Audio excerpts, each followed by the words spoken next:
నకిలీ వైద్యులు విపరీతంగా పెరిగిపోతున్నారు. శంకర్దాద ఎంబీబీఎస్‌లే ఇప్పుడు రాష్ట్రంలో ముఖ్యంగా ఒక్క హైదరాబాద్ ప్రాంతంలోనే 400 మందికి పైగా దొంగ డాక్టర్లు క్లినిక్‌లు పెట్టారని చెప్పి రాష్ట్ర వైద్య కమిషన్ చెప్తుంది. 12 మందిని అరెస్ట్ చేశారు.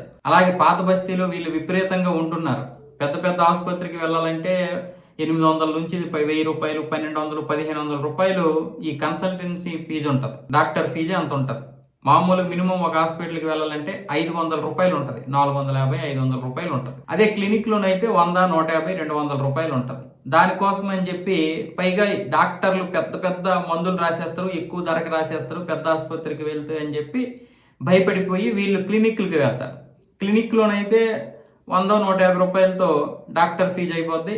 ఒక 200 రూపాయలతో మెడిసిన్ అయిపోద్ది. మొత్తం 300, 500 లోపే అంతా అయిపోద్ది అని చెప్పి వాళ్ళు ఒక సాధారణంగా మధ్యతరగతి వాళ్ళు ఇదే ఆలోచిస్తారు. మనం ఎలాగైనా సరే ఇలాంటి ఆలోచనలతోటే వెళ్తాం. కానీ డాక్టర్ కూడా నకిలీ అంటే, మందులు నకిలీ అంటే మనం ఇంకేం చేస్తాం? ఆహారం నకిలీ, మందులు నకిలీ, చివరికి డాక్టర్ కూడా నకిలీ అంటే ఇంకెవరిని నమ్మాలి మనం? ఇలాంటి విద్యా కమిషన్లే కదా ఇంకా స్పీడ్గా వాటి యొక్క పని చేయాలి.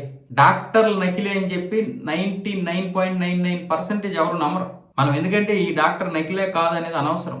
ఇక్కడ ఒక హాస్పిటల్ ఉంది, మనకు ఎవరైనా తెలిసిన వాళ్ళు చెప్తే వెళ్ళిపోతాం. కానీ దారుణం, పాత బస్తీలు ఇంకా ఎక్కువైపోతున్నారంట వీళ్ళు. రాత్రి 8 గంటల నుంచి 12 గంటల వరకు ఉంటారు. కొంతమంది డైరెక్ట్గా ఆపరేషన్లే చేసేస్తున్నారు. కొంతమంది వాళ్ళ పిల్లల్ని వైద్యులుగా చదివిస్తూ, అంటే ఎంబీబీఎస్ చదివిస్తూ వాళ్ళ పేరు మీద క్లినిక్లు కూడా ఓపెన్ చేసేస్తున్నారు. ఇలా అన్ని రకాల వాళ్ళు ఉన్నారు. కాబట్టి పిల్లల్ని తీసుకువెళ్ళేటప్పుడు కొంచెం జాగ్రత్తగా చూడండి. నేను అందరినీ చెప్పడం లేదు. కొంతమంది దాదాపు 10-15% మంది అయితే నకిలీ పెట్టారని చెప్పి వార్తలు కూడా వస్తున్నాయి. రాష్ట్ర వైద్య కమిషన్ కూడా చెప్తోంది. ఆల్రెడీ 12 మందిని అరెస్ట్ చేశారు కాబట్టి మనం కొంచెం జాగ్రత్తగా ఉండాలని చెప్తున్నాను అంతే.